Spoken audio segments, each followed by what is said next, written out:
El ingeniero en minas, docente y empresario Carlos Rudolph fue entrevistado por Juan Carlos Bataller en el año 2010.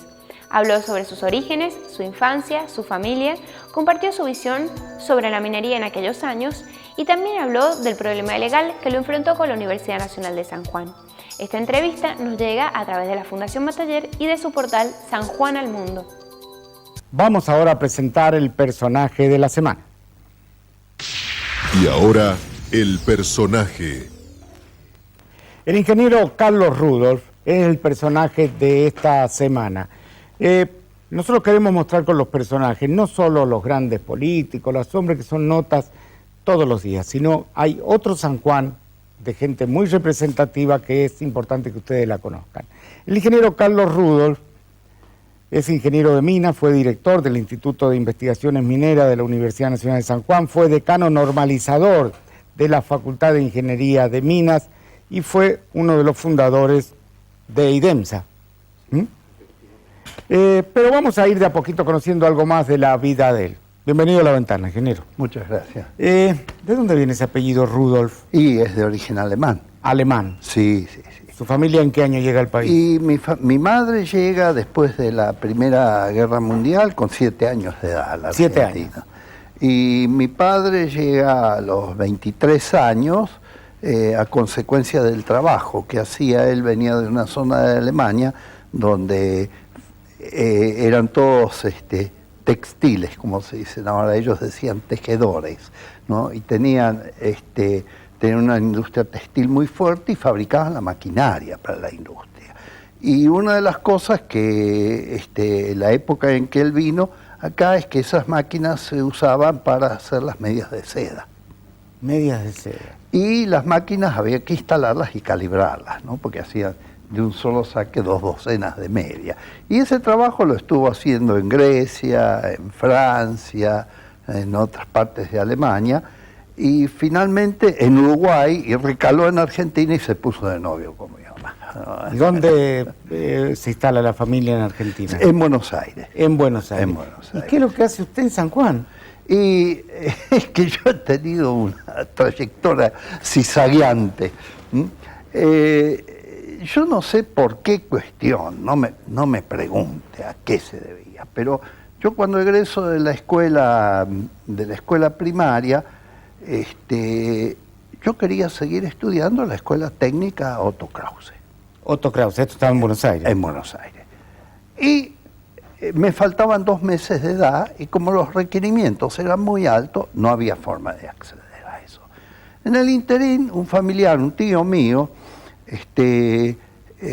había quedado sin trabajo porque cerraron después de la Segunda Guerra Mundial el Banco Transatlántico Alemán. Y consiguió trabajo en el banco de la provincia de Jujuy. Bueno, como soltero que iba a trabajar a esta provincia ahí perdida en el norte, en el límite con Bolivia, llegó, alquiló una piecita y iba a hacer trabajo. Estamos hablando de 1950 más o menos. Aproximadamente. No, 1947, ¿no? 1947. Resulta que los dueños de casa, el jefe de familia era era secretario del director del Instituto de Geología y Minería de la Universidad de Tucumán, con sede en Jujuy.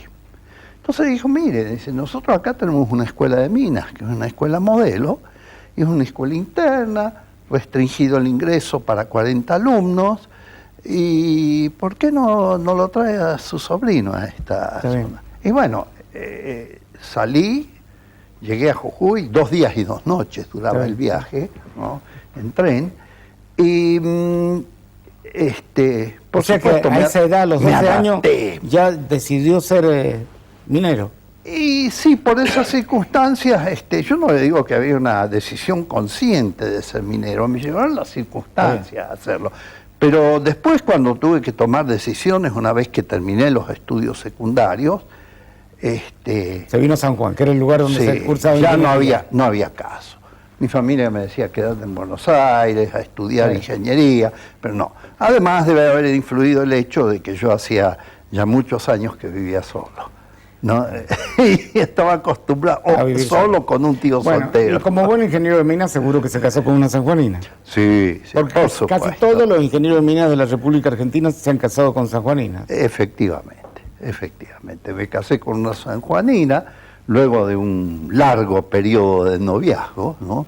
Y de casi 2 años después del recibido, porque me recibí y ingresé como becario al CONICET. Eso era, digamos, contamos con el apoyo de un médico que era compañero de trabajo de USAID, pero que desarrollaba sus actividades en Mendoza, que era el doctor Faciolo. Y en ese momento el CONICET, todos los becarios eran médicos, no había cabida para los ingenieros. Y nosotros fuimos las primeras tandas de ingenieros becarios. El ingeniero Juan Silvestre Carmona. ¿Pero becario en San Juan o en el exterior? Primero en San Juan, 2 años en San Juan. Y después en el exterior, que tuve, digamos, la gran oportunidad de estar 2 años en el Instituto Tecnológico de Massachusetts, en el momento en que se estaba desarrollando el cinturón industrial en Boston, que es el equivalente al Silicon Valley. Sí, no, el MIT es lo más grande que había, tecnológicamente. Sí. ¿No? Y con un profesor de una calidad humana y una cultura. Bueno, con esa formación en Massachusetts, siendo alemán de primera generación argentino, tenía que salir, en la parte técnica, ¿no? Sí. Pero después se quedó en San Juan. Acá desarrolló su familia, tuvo hijos. Sí, he tenido 3 hijos, ¿no? 3 hijos. 3 hijos. ¿Alguno vive en San Juan? Uno. Por suerte, la hija que es la que más nietos me ha dado, ¿no? Entonces, ¿cuántos nietos tiene? 4 y 3 en San Juan, ¿no? 3 en San Juan. Bueno, nos va a acompañar el panel esta noche para hacer algunas preguntas. Hay 3 temas que yo quería abordar con el ingeniero Rudolf. Uno es la Universidad de San Juan. Usted ha sido uno de los más prestigiosos docentes de esta universidad y ha sido decano normalizador de lo que fue la Facultad de Ingeniería de la Universidad Nacional de San Juan, ¿no es cierto? Sí, efectivamente. Fue además director del Instituto de Investigaciones Mineras. Sí. Ese es un tema. El otro tema importante es la minería. Claro. Y el otro tema, después lo vamos a hablar, pero usted durante mucho tiempo fue declarado, no sé, perseguido por esta misma universidad en la época de Del Bono, junto con otra gente muy representativa, y tuvo que ir a un juicio que demoró ¿cuántos años? 20. 20 años, un juicio civil. Penal. Fuero penal, 20 años. Esa es la justicia, no los tiempos de la justicia. 20 años después, ya Del Bono está de ministro en Córdoba, ya hizo toda su carrera y destrozó un instituto o poco menos. ¿Hay alguna pregunta que quieran hacerle al ingeniero? Yo quiero hacer una pregunta. Sí. Voy a comenzar por minería. Ingeniero, ¿usted considera que la minería tiene mala prensa?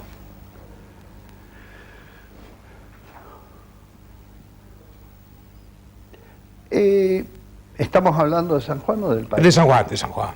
No, en San Juan no creo que tenga mala prensa. En el país en general sí, porque la minería ha quedado asociado a temas de mucha complejidad social. Y digamos, si uno mira el proceso en que algún integrante de nuestra sociedad forma sus opiniones, pesa mucho más sus relaciones y las noticias light que llegan por internet o algún oportunismo, ¿no?, en los medios, ¿no?, que difunde para tener audiencia noticias catastróficas, y eso hay que contrastarlo con el conocimiento que requiere una cierta formación en ciencia y tecnología. Entonces, establecer diálogo... ¿Se la está defendiendo a nivel nacional a la minería? Yo creo que se está haciendo muy poco, a nivel nacional.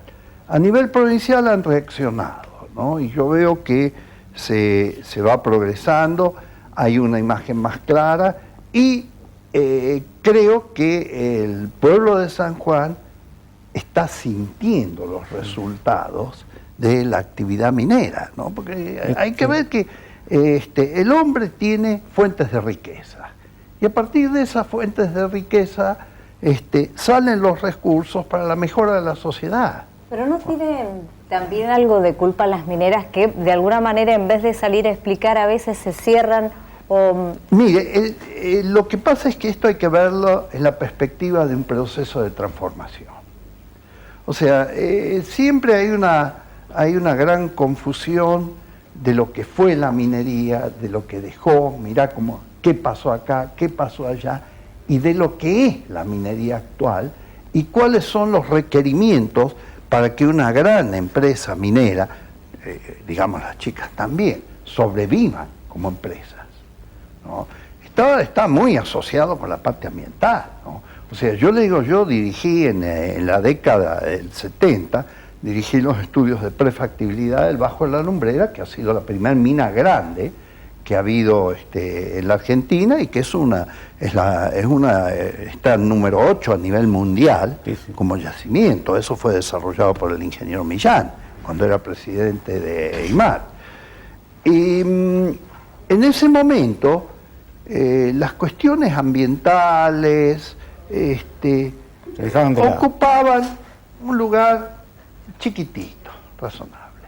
Hoy en día, cualquier actividad minera empieza por la parte ambiental, aún la de exploración, porque entran y tienen que empezar a tomar medidas para fijar las condiciones de base de cómo está el medio ambiente en la zona donde posiblemente van a desarrollar su actividad profesional. Podemos ir a algo de la universidad, si quieren también, porque me imagino que San Juan era la meca de todo estudiante de ingeniería de mina, y resulta que ahora, ¿cómo se sienten ustedes? Son poco menos que considerados delincuentes por algunos sectores de la universidad que ni siquiera quieren tocar la plata contaminante de Farallón, creo, de IMAT, ¿no? De IMAT. ¿No? Sin saber de que toda la parte tecnológica del desarrollo de IMAT fue hecha en esta universidad, ¿no? ¿En esta universidad? Sí. Yo trabajé 20 años en el proyecto del Bajo de la Lumbrera. Millán, que era uno de nuestros profesores, era el presidente de Yacimientos Mineros Agua de Dionisio y es el que dio la autorización para hacer las primeras perforaciones que encontraron cobre y oro. Y el geólogo que estaba a cargo de eso posteriormente fue profesor de geología en la Universidad de San Juan, ¿no? Así que hay... ¿La universidad sigue teniendo el mismo nivel o el mismo prestigio que tenía antes o ya ha perdido, no se ha actualizado? Sí, ¿Usted ve problemas? Sí, yo pienso que perdido. Yo pienso que la universidad se ha enredado, ¿no? En una burocracia que la está llevando a la pérdida total de su representatividad. Le doy un ejemplo. Por ejemplo, la parte de investigación durante el gobierno de Menem no se dio un aumento a los docentes universitarios. Se copió un sistema de los franceses para calificar quiénes eran investigadores, con la diferencia de que en Francia había muchos investigadores. En cambio acá, ese sistema terminó convirtiéndose en un aumento de sueldo. Entonces todo el mundo quería ser investigador, sin serlo, sin tener vocaciones. ¿Qué se investiga en San Juan, por ejemplo? ¿Qué? Y yo no sé, ¿no? En este momento. No, yo tampoco sé por lo representativo es poco. No, hay especialidades que... Hay especialidades que sí investigan. Hay especialidades que investigan, ¿no? Pero un profesor de la son universidad, los grupos... como Edgardo Mendoza, decía que por lo menos tendría que publicarse qué se está investigando, hacerlo público, porque quizás están investigando algo que en otro lugar del mundo ya está investigando. Bueno, yo le digo una de las últimas cosas que me pasó a mí fue que un día yo estaba trabajando en planes de investigación justamente en la parte ambiental, porque los últimos 10 años de mi carrera me dediqué a esa parte, porque dije, ese va a ser el inconveniente que va a tener la minería para desarrollarse. Entonces nosotros como ingenieros tenemos que conocer eso muy bien y formar gente con otra mentalidad para que se pueda desenvolver en ese ámbito. Bueno, resulta que esas investigaciones tenían un magro financiamiento económico, pero nosotros siempre conseguíamos recursos, vía el CONICET, la Subsecretaría de Ciencia y Técnica adicionales, y nos permitían, digamos, más o menos sacar la cabeza. Bueno, los informes resultantes de eso, de las investigaciones, deberían estar en la biblioteca de la facultad. No, después de 3 años se los devolvían a los docentes. Entonces uno ve que hay una falta de concepción de ¿Para qué se investiga? a quién está dirigida esa. Esos informes son el capital de la universidad. ¿Y de quién son? ¿Son de la universidad? Y si los investigadores son de la universidad, ¿no? Están hechos en el ámbito de la universidad. Y deberían incorporarse a sus bibliotecas como primera materia. Fíjese que hay muchos de los informes que tratan temáticas muy interesantes, ¿no? Y hoy con internet todavía es más fácil. Claro, pero no está disponible. No está disponible. Por ejemplo, yo ahora escucho el problema del desarrollo, digamos, aparte de la gran minería, están las pequeñas y medianas industrias, que ya no son tales, ¿no? Pues yo me acuerdo siempre de su padre, que era minero, y bueno, eran pequeños mineros, pero el capital que requería la actividad en ese momento era mucho más reducido que, por los cambios tecnológicos, el capital que requiere ahora. Pero sin embargo, se han hecho en la universidad numerosos estudios de los pequeños yacimientos. Cuando uno habla de tal tema, se desconocen los estudios porque no están los informes. Se han perdido los informes. ¿Por qué se combate tanto a los institutos dentro de la universidad? Bueno, esa es la resultante del sistema de sueldos, ¿no? Por ejemplo, usted entró a la universidad, yo nunca tuve problemas porque toda mi vida he hecho docencia y he hecho investigación. Entonces, cuando llegaron nuestros sistemas nuevos, no había. Pero la verdad es que hay que reconocer que la universidad tiene ciertos sectores donde un individuo no puede hacer más que docencia y tiene que estar preparado para hacer docencia creativa. Por ejemplo, me refiero a los ciclos básicos. Y es una picardía que para que ganen un sueldo decente tengan que simular ser investigadores. Entonces ahí se genera una antinomia entre investigadores y docentes que no debería existir. La universidad le falta equilibrio en eso, ¿no?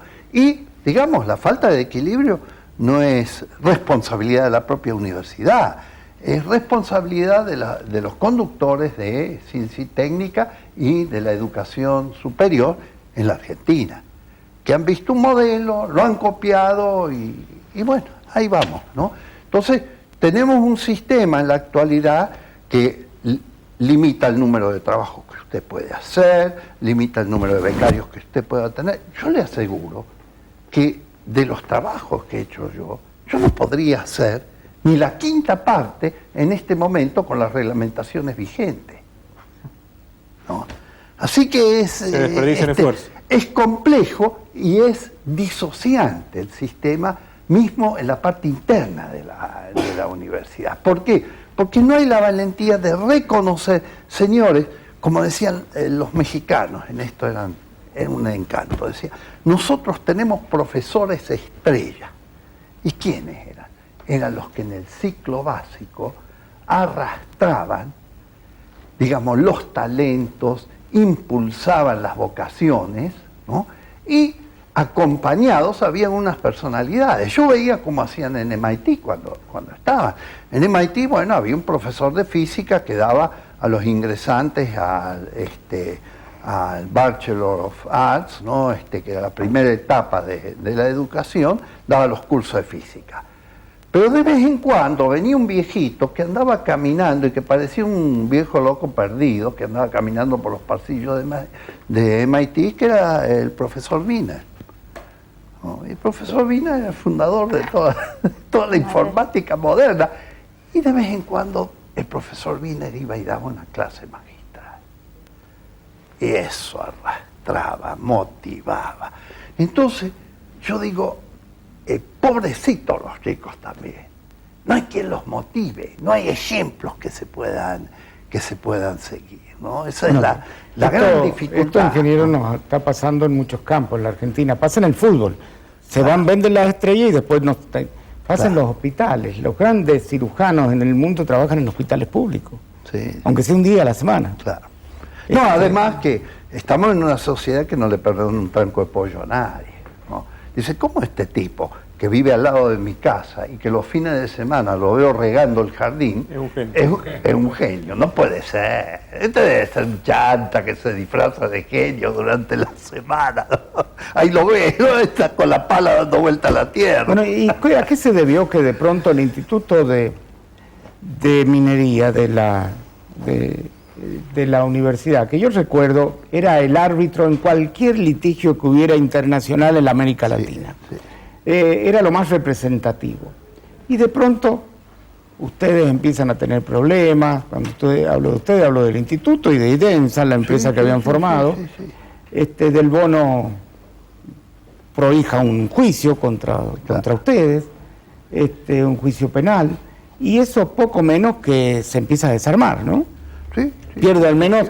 Yo escribí una vez que un gran dolor era que se mandaban a hacer análisis mineros a Chile, sí, siendo que antes la universidad era el árbitro, ¿no? Claro. Y si no, se mandaban a Canadá. Claro. Sí, ¿pasó eso? Sí, pasó eso, efectivamente. Yo creo que, o sea, nosotros cuando estuvimos en el desarrollo de todas las nuevas estructuras que se manejaron en ese momento alrededor del Instituto de Investigaciones Mineras, nosotros no estábamos ignorantes de cuál era la situación y cuáles eran los objetivos que perseguíamos. Y nos basábamos en modelos de desarrollo que nosotros habíamos visto en Estados Unidos, especialmente en MIT. Cuando vimos cómo implementaban el cinturón industrial, nuestros profesores estaban en la implementación.